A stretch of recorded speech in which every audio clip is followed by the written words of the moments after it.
are going to discuss about the cranial cavity and the cranial durameter. In the cadaver, when we remove this vault of the skull, then it enters into the cranial cavity. The interior features of this cranial cavity has been already discussed in the osteology class. In brief, the roof of the cranial cavity is uniform and smooth, while the floor of the cranial cavity is irregular and is divided into the anterior, middle and the posterior cranial fossa. Now, if you go to the contents of this cranial cavity, the most important contents is the brain. Then, second one, it is the covering of the brain that is known as the meninges.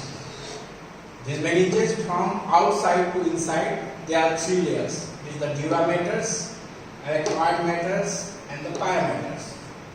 The arachnoid matters and the pia matters combinedly known as the leptomeninges, and they are closely related with the brain, so they are discussed in the section of the brain. While the durameter, it is the outermost covering, thick, tough, fibrous and the vascular layer. Now the other contents, it is the spaces between the meninges. In the cranial cavity, it is the subdural space. This subdural space is present between these durameters and the arachnoid matter, and it is occupied by the bridging veins, or it is the superior cerebral veins that drains into the dural venous sinuses.